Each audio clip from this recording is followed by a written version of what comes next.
And I do believe in aliens, but, I've talked about that before on the show either. I don't think they come from other planets. I think they're from here, but see, that's the thing. I could quibble all day long with people who believe in crop circles and reptilians and Arcturians and Pleiadians and stuff like that. We can quibble about the details all day long. We're both idiots because we both don't have anything to back any of it up. I have my theories, they have their theories. But Gorbachev said that we should study UFOs, which I mean, of course, you have a giant country and you have a bunch of nukes and you're at war with another country. Of course, you're going to know what's flying in your sky. But in your life, that's not the whole story, because that would just be lame. I wouldn't just cover that. I would just waste your time for 3 minutes talking about it. Also in these documents came a story of KGB soldiers facing a UFO. And again, the UFO sites are like, oh my god, it's proof.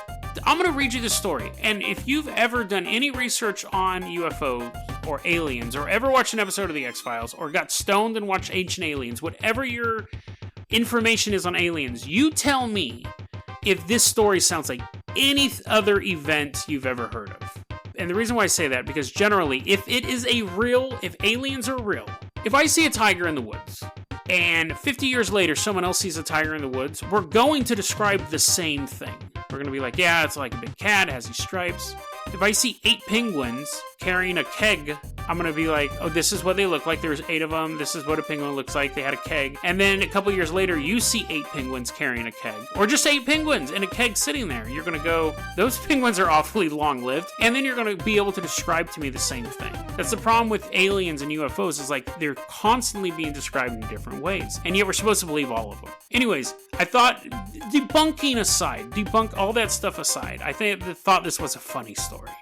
But again, it has nothing to, it's completely bonkers. The fact that any UFO site gives us any credence just diminishes the whole idea. They don't even know when this happened. Now I'm angry. I've realized how angry this story makes me. Because I had to read about it over and over and over again, and they're like, this is proof. And it's so funny because now that I realize, I don't really get angry that much on this show, or at least I don't show it. Anyways, undated event. In an unknown location. Proof. Remember, this is proof. This is being held up as proof.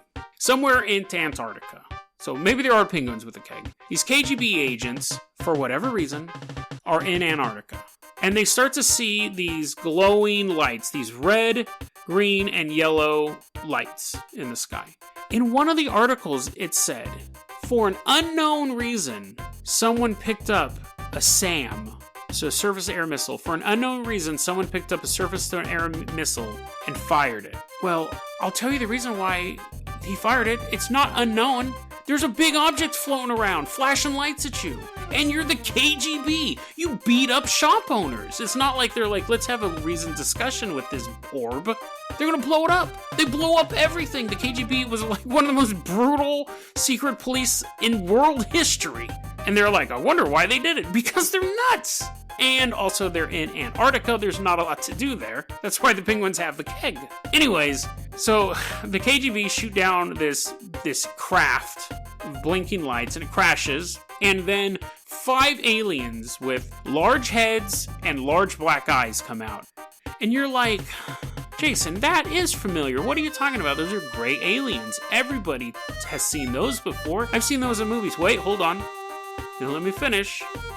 The 5 aliens then merge Voltron style into a giant ball. So they go bleh, and like with 1991 Terminator 2 special effects. Bleh, not even that. 1991 Lawnmower Man special effects. Bleh, and begin spinning around as a giant ball. I have never, in 30 years of researching UFO stuff, encountered a story where 5 gray aliens turn into a ball. If this story was real, then you encounter ball aliens constantly. Again, if it's real, it's real. And you would have common things among the sightings. The Roswell aliens weren't just all like their bodies just laying in the desert and then it's like liquid metal and they start bloop, bloop, bloop, and turn. I've never heard that before. This is obviously made up, and these websites, multiple websites, were running this story. It doesn't pass the smell test at all. Anyways, it gets stupider. It gets way stupider. So the ball's spinning around now. The alien ball's like whoa, whoa, whoa, whoa, whoa, whoa, whoa, whoa, whoa, whoa, whoa. It begins to buzz and hiss. I read that description a couple times. I'm gonna try because I have the audio tools here. I'm gonna record myself buzzing and hissing, and then we're gonna lay it over each other and see what it sounds like.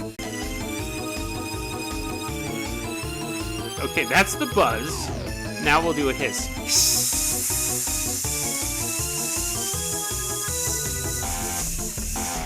Okay, started to run out of breath on that one. So we have a buzz, we have a hiss. I'm gonna layer them, and we'll see if it makes. Here's my theory, and I could be wrong, because I won't know until I edit this.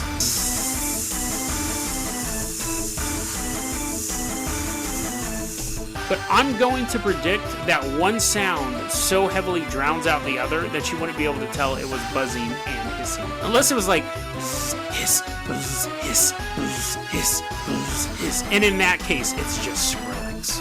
Like, in that case, whatever. But anyways, it's buzzing, it's hissing, and it's brilliant white. You're like, I can't see, even though I'm in Antarctica and everything's white.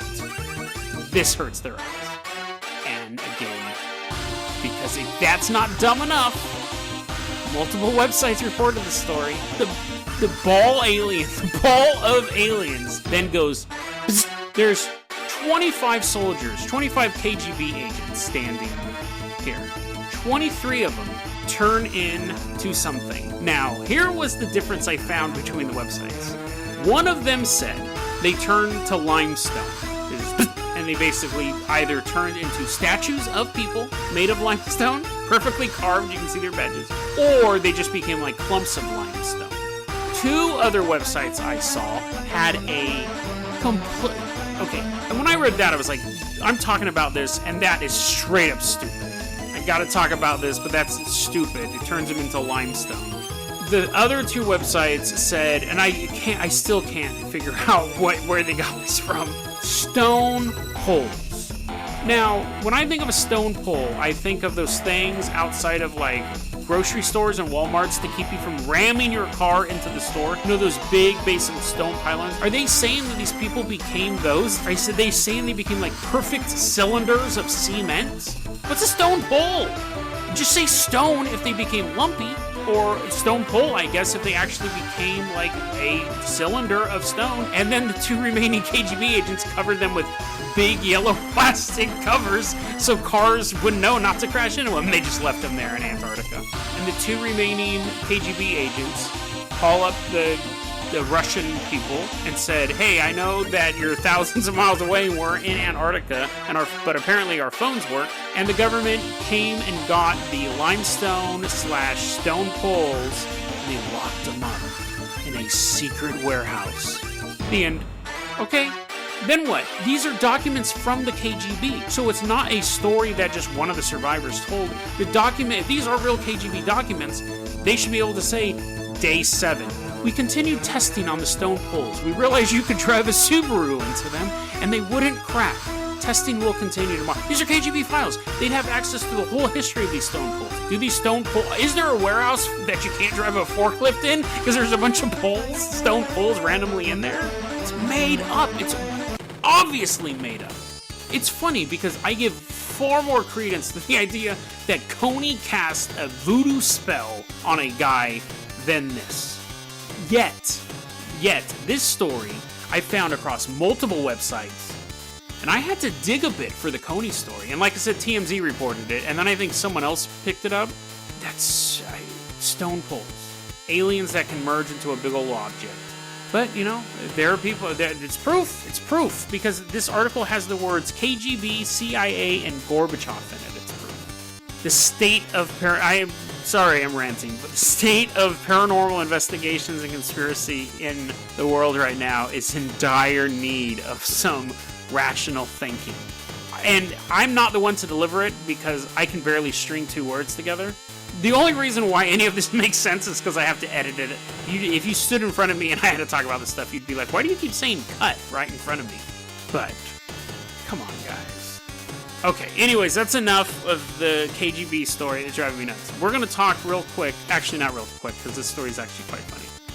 I have to get my composure, though, and I have to get some more soda.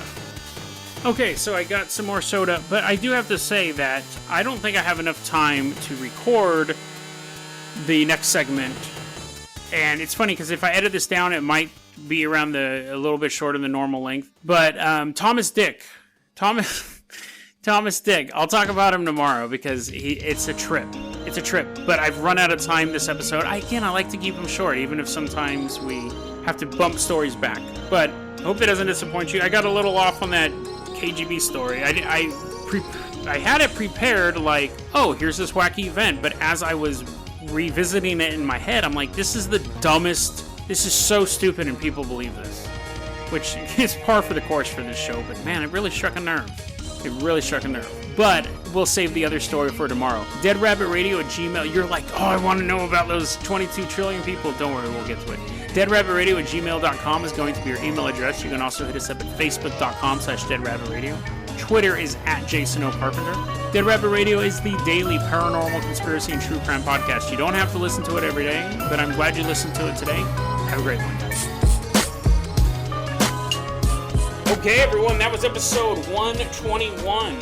This is a really interesting story for two reasons. One, this episode had a ton of additional content that I edited out. And a lot of people are always saying, you should just let the episodes go as long as they go. Like, if it takes you a long time to cover it. But hey, I'm a podcast listener first. And so I try to keep it under a certain time limit. Originally, the time limit was 30 minutes, and then it went up to 35 minutes, and now it's at 40, and I'm good at 40. They can always be shorter. Nowadays, maybe 42 minutes, like every so often, but a lot of the episodes, they'll have like 50, 60 minutes of content. Not all of them, but a lot of them are a lot longer, and then I cut them down. It's just because time is important to us, right? And I don't think that the episode suffers from that. If you knew there was 10 minutes cut from this episode, you might be like, wow, like what did you possibly cut? It's all interesting stuff. Well, first off, I always go through and cut out all the terrible 2012 segment. I really went into that in my research. And it wasn't just, you're like, oh, Jason, that was the least interesting part of the episode. I don't think so.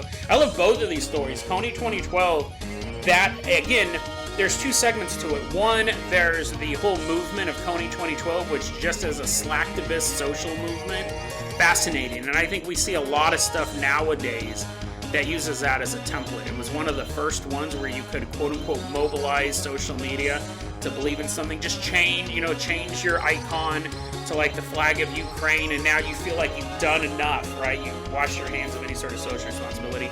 That all started with Kony 2012. So that, as a sociological thing, is deeply fascinating. But I had about an extra 10 minutes on Kony himself. And I remember when I was listening to the episode, I was like, oh, dude, I cut out a ton of stuff. And what it was I talked about actual, like, battles that his child soldiers were in, and the tactics they used, and how they were, I think, if I remember correctly, they were starting to use, like, nowadays, because he's still around.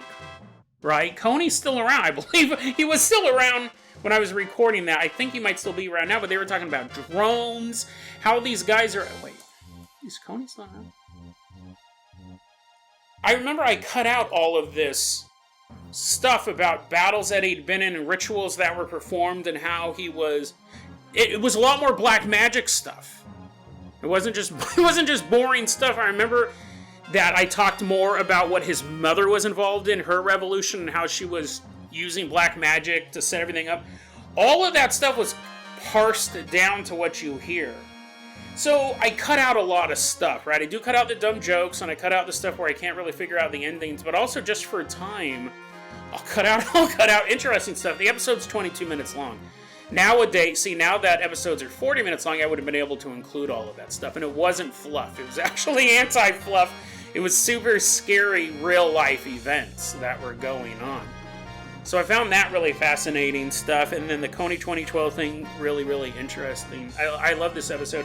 This, again, remember earlier in the Classics episode, I talked about how I would put 3 stories. If you didn't listen to that when I did a recent Classics episode where I used to put 3 stories in each episode because I didn't know if the stories were strong enough on their own. Looking back, this one was supposed to have 3. Remember, at the ending, I go, I can't even get to the third one. I was so caught up on the KGB thing. To think that a story about a real-life black magic sorcerer using a child army to cast a curse on a social media influencer, for me to think that wasn't interesting enough to talk about for 10 minutes. I don't know what was going through my head. And the second